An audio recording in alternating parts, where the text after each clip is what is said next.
Let me show you how I do it.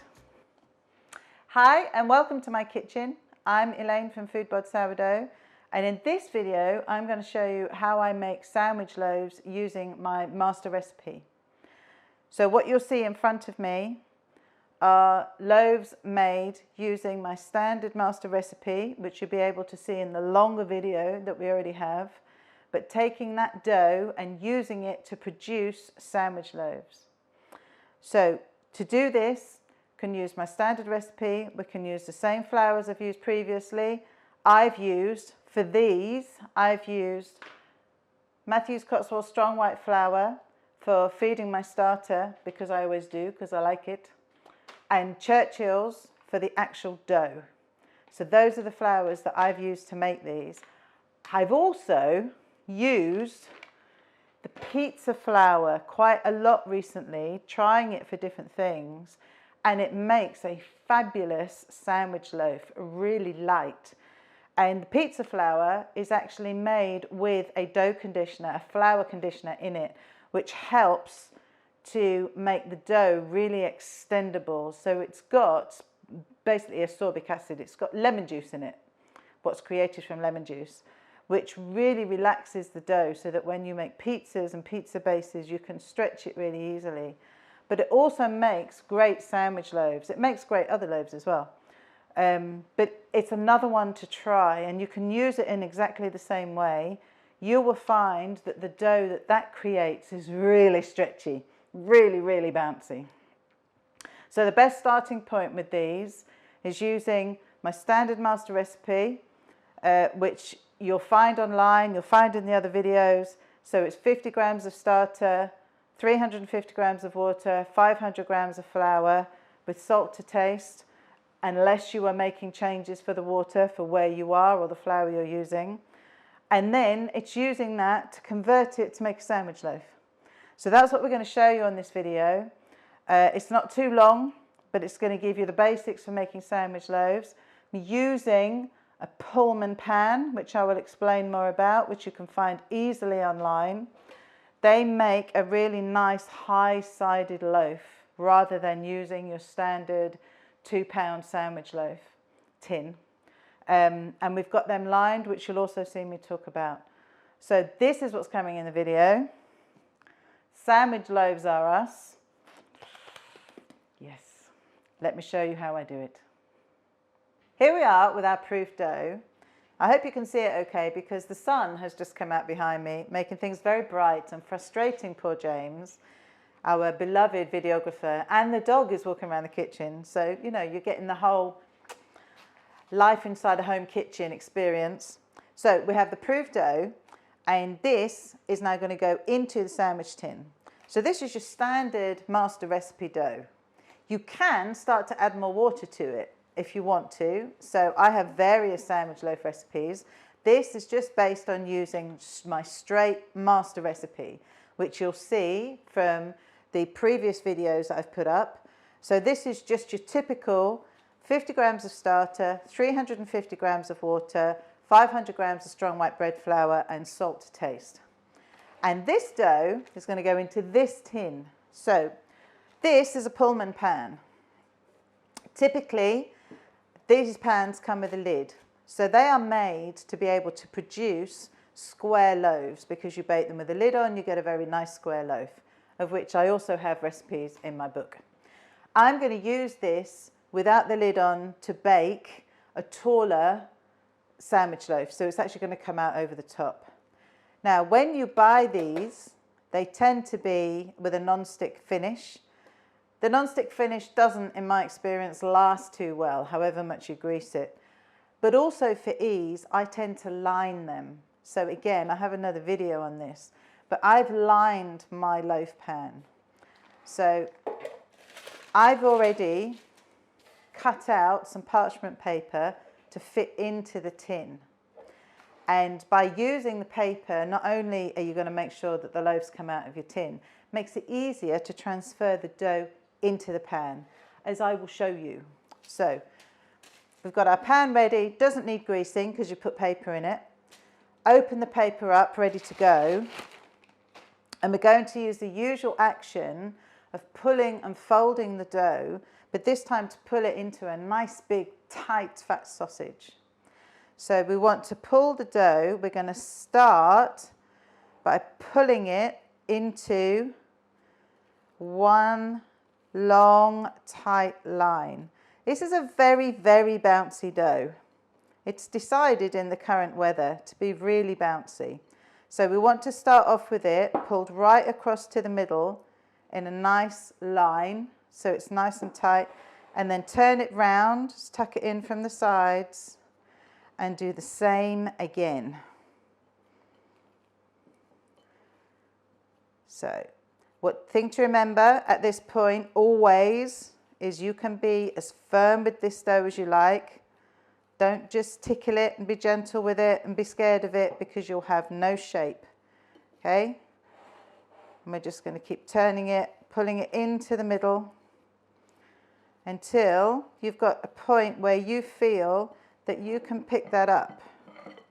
And you can have it in your hand and feed it onto your paper. Now you see the point of the paper as you pick the paper up, plonk it into your pan. So I'm not going to tip this up too much to show the camera because it's all going to flop. But what you've got then is your nice sausage of dough.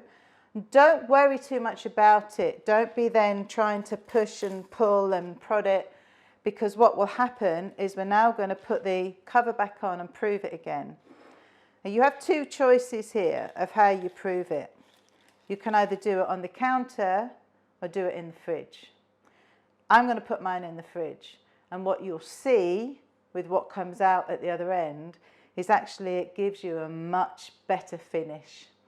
And much as I've got both versions available to be able to do, more and more I will do this in the fridge. So what you'll see is this will take its time to prove. It will come up, it will just about meet the height of the pan, and then it'll be ready to bake. But you will have a lovely super smooth surface. So if you don't believe me, just wait and see when it comes out again. So that's going to go cover on and into the fridge. So here we have our fully proofed dough coming from the fridge. So we've already made the dough, pulled the dough together as you've already seen. So it's been sitting in the fridge doing its second proof.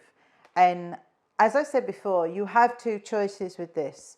You could do this part of the process on the counter, or you could do it as a longer, slower process in the fridge. More and more, I like doing this part of the process in the fridge, and I'll show you why. Because you get such a lovely, even, smooth finish to it.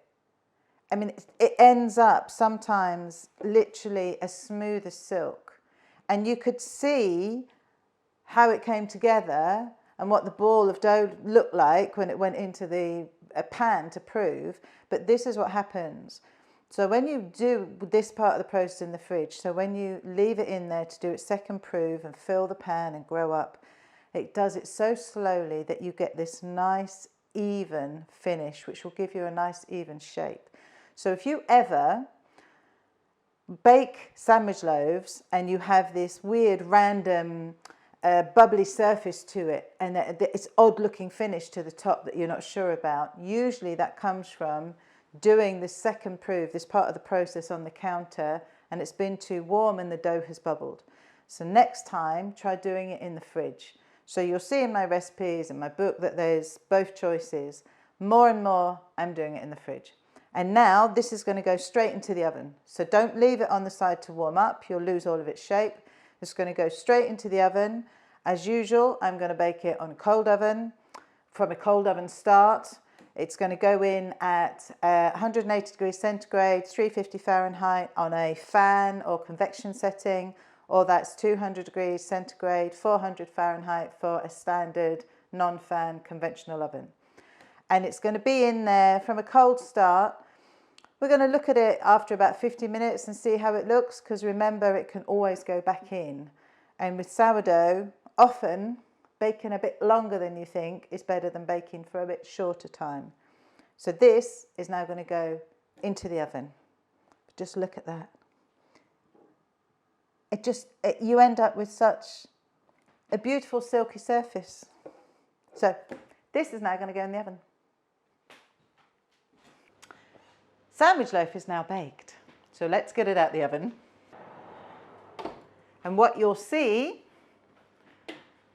is how it's come out of the top of the pan. So if you did by accident put the lid on the pan because you think you should, you probably would get some escapage because it would have been too tight for the pan. So this is why we're doing it without the lid on. And here is our sandwich loaf. So we want to tip it out.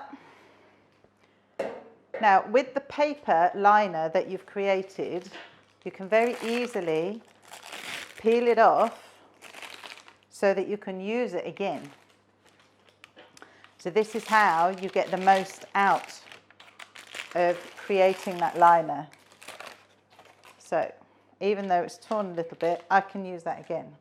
And then we can check about how you feel about whether that's baked enough. Now I think that needs to go back in for a little while because for some reason we are baked really well on one side, but not so well on the other. But it can very easily go back in just for a little finish, which is what I will do. But this shows you our beautifully baked sandwich loaf. And you can see all of the dimples, so see all of that. This is your sourdough at work. This is what your starter has created. All the beautiful blisters that you've got on the crust. This is the joy of sourdough. And don't be scared to put it back in the oven because you can bake sourdough for a lot longer than people seem to realise. It's very easy to underbake, but it's actually quite hard to overbake. Now I'm going to put that back in the oven just briefly out of the pan, just because I want to cook that bit for a little bit longer. Plus I've now got others to get out the oven. So I put this back in the oven for a little while and it's come out and it's looking absolutely fine. So a perfect way to test your loaf and whether it's baked or not is tapping the base, which I did earlier but I didn't explain. If you tap the base of your loaf and it sounds hollow, that is a way to know whether or not your loaf is baked. I know some people stick temperature thermometer prongs into their loaves to see what the temperature is. And never do that. I've never done that. I don't like the thought of sticking a prong into my newly baked loaf. But just by tapping the base, you'll be able to hear it, you'll know. And this is another loaf that I baked at the same time. So this is also to show you, you know, sometimes they come out slightly different in shape. And, you know, it depends on where the heat is in your oven. It depends on how you shaped it. To me, I don't have a problem with that. You know, and it happens to me just as it happens to everybody.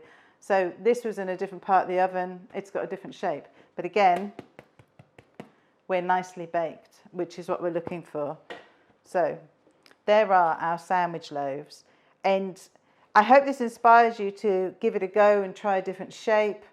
And it's by using just a standard master recipe as it's written. Once you've got that dough, you can do anything with it. So it can become sandwich loaves. It can become different shapes. You could now take this and start adding seeds to it. You can add different flavors to it. I do a lot with recipes with sandwich loaves because there's so much you can play with. You can also, of course, then fit the slices in the toaster, which is why I make more and more of these because that's what is required in this house. They're a lot easier to work with than the round loaves, really, if we're honest, although the round loaves look fabulous. But these, they give you so much opportunity with what you can do with them. And if you do have dough that you feel is a bit soft, a bit difficult to shape, a bit difficult to handle, you're worried if it's on the edge of overproving, bake it in a tin. The beauty of using a tin is it gives your dough shape. So if you're concerned that you've got dough that you think is going to spread, it's going to lose its shape, just bake it in a tin. It's a perfect solution. But this is, look at them. These are your sandwich loaves. This is my master recipe sandwich loaf. I hope you'll give it a go. I hope you get that beautiful smooth as a baby's bum surface when it comes out of the fridge. And of course the challenge is, as ever, leave it to cool before you slice into it. So no, James, you're not having any just yet. I hope you'll have a go. Thank you for watching.